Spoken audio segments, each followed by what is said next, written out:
arrogance. I also have an ego. And I was saying, I helped save Switzerland in 2009. That's why I got that jail sentence. And could it be that the 8 years in America were good for nothing other than paying my rent?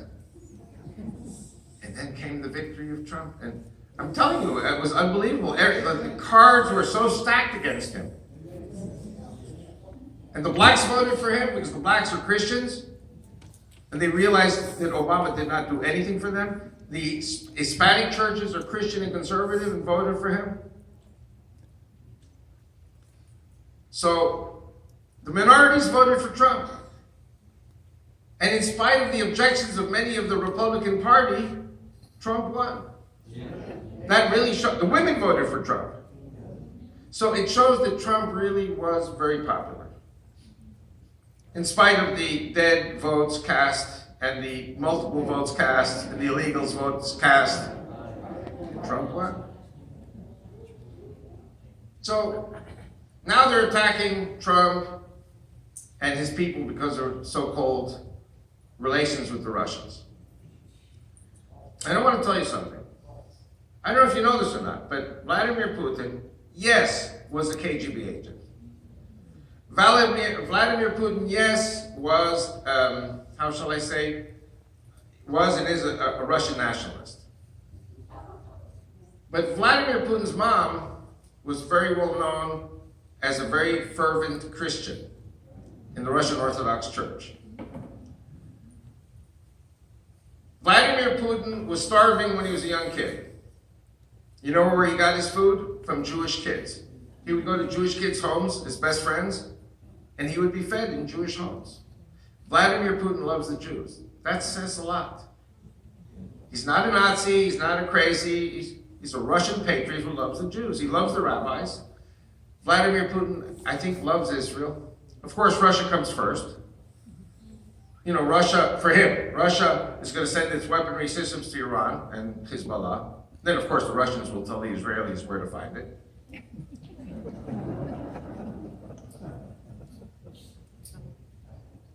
I have a friend in Greece, in Athens. He's a Greek Orthodox. He sends me YouTubes of Vladimir Putin attending services in these monasteries on Greek islands. And they're throwing the holy water on him. He's kissing the icons. Because Russian Orthodox is Greek Orthodox. The guy is a Christian. It's not, Southern Baptist maybe. But in the Russian Orthodox tradition, he's a Christian. So what's my point? The Europeans blame God, religion, Christianity for all the wars of Europe.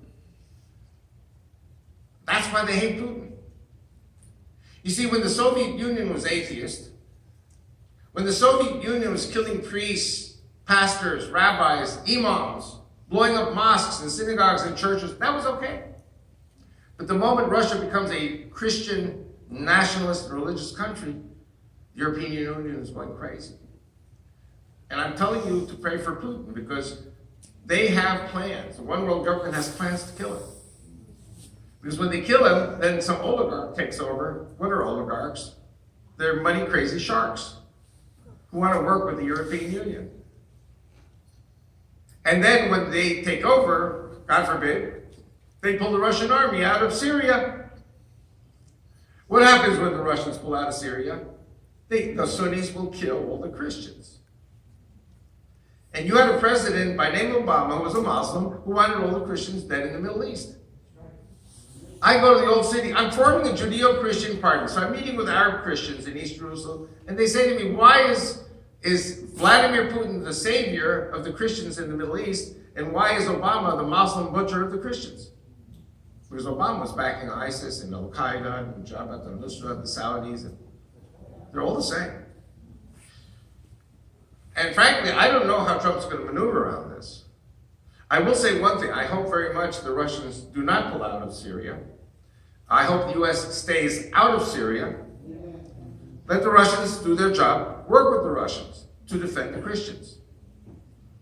And I think I mentioned this in one of my messages here, that there is a mountain in the south of Syria called the Mountain of the Druze. How many people remember that I spoke about this? 2 hands. 3, 4.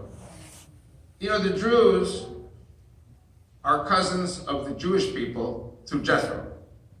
You know, Jethro was the high priest of Midian. Midian was a half-brother of Isaac, just as Ishmael was a half-brother of Isaac. And we have Druze in Israel. They're in our army. They're in our Knesset, our legislature. And these Druze, we have actually a minister, Ayub Kara, who has the ear of Prime Minister Netanyahu. And ISIS and Jabhat al-Nusra and Al-Qaeda have this big mountain surrounded. There are 700,000 Druze people living on this mountain. And they're all slated for death at the hands of the Sunni Muslims. And so Ayub Kara, this minister, came to Netanyahu, listen carefully. He said, we have to expand the borders of Israel to the east to include the mountain of the Druze in Israel so that we can protect our 700,000 brethren. Now, what's the problem with that? Tomorrow, the next day, there's another group of people there in Syria who are going to want Israel to extend their umbrella over them too. Who's that? The 2 million Christians of Syria. Because if Israel doesn't defend them, the Russians pull out, the 2 million Christians are going to die. So you see, Israel's borders are going to expand to the Euphrates. Not because we want to. It's a pain in the head for us. Pain in the neck. But if we don't go into Syria, all these people are going to die because the Sunnis are going to win. The Russians cannot continue this bloody mess in Syria. And Putin I think he has the right intentions, but the Sunni Muslims are 85% of Islam. I mean, you know, as an former officer in the Israeli army, my wife, as an intelligence gatherer, we know exactly what the plans are in the Middle East. And I know I mentioned last time a piece of very unusual information my wife picked up. How many people remember the story about the comedian, the Jordanian comedian? 2 hands. Jordan, there must be a lot of new people here tonight. So, Rachel and I are a very romantic couple. Instead of going to Netflix or, you know, Blockbusters, we watch Arab satellite TV. We have only 1,300 stations on satellite. So one day, now what do you know? I know Arabic. I know just enough Arabic to order a falafel in the streets of Jerusalem. Rachel, that's her language, you know, so she's watching this very funny skit. I mean, it's really a very horrible skit, but it's kind of funny. This Jordanian Muslim guy gets a death sentence from ISIS for making fun of ISIS.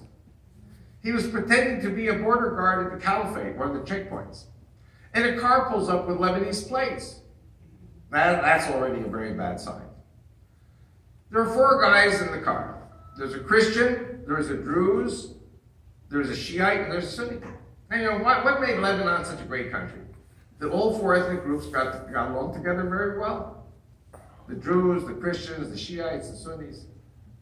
Until the Palestinians destroyed everything in 1975. And so the ISIS guard looks at them and says, hi guys, where are you from? We're from Lebanon. What's your ethnic background? Oh, one is a Druze, one is a Christian, one is a Shiite, one is a Sunni. We're all good friends. So the ISIS guard pulls out his machine gun and he goes, da, da, da, da, da, da, da. He kills all 4 of them. Why? Because the Druze have to die because they believe in Jethro as the greatest of the prophets. Because they're descended from Jethro. The Christians believe in Jesus Christ, so they got to be killed. The Shiites are infidel Muslims. They got to be killed. And the Sunnis are collaborators with the Shiites. They got to be killed too. So basically, ISIS has to kill everyone in Lebanon. And so my prediction is that the Lebanese, the 4 groups, are eventually going to come to Israel when Putin gets, God forbid, gets killed and the Russians pull out of Syria. Who's going to protect all these groups in Lebanon? They're all going to be massacred by the Sunnis. I think the Lebanese are going to beg Israel to move in and take over and protect them. Established, of course, an autonomous republic under Israeli protection. Same in Syria. And I told you, we Jews are not expansionists. We're not fascists. We're not conquerors. The last thing Jews want is war.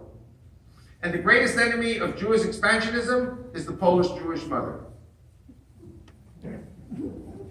What's the difference between a Polish Jewish mother and a Doberman Pinscher? Does anyone know? The Doberman Pinscher eventually lets go. Jewish moms want their children close by, so that Friday night dinner, they're not farther away than 15 minutes. If we take Lebanon, the drive is about 6-7 hours. If we take Syria, it's about 10 hours. And Jordan is also about 6 hours. Saudi Arabia, if we take that, we really need a plane to get home. So Jewish moms teach their kids from an early age, we do not want territorial expansion. Now, is God asking the Polish Jewish mothers for their permission? Or does God have a book called the Bible which explains the plan? Messiah is coming to Jerusalem, and those people who love God, love the Bible, love Messiah are going to be in Jerusalem. And when's it going to happen? Mañana. Mañana. Mañana is good enough for me. We don't know when. Nobody knows the time of the coming of Messiah. He comes like a thief in the night. And again, I want to re-emphasize. We have peace with Egypt. You know, it's terrible. The Egyptians don't really like us. Muslims of Egypt don't like us. But Egypt is closer to Israel today than ever before.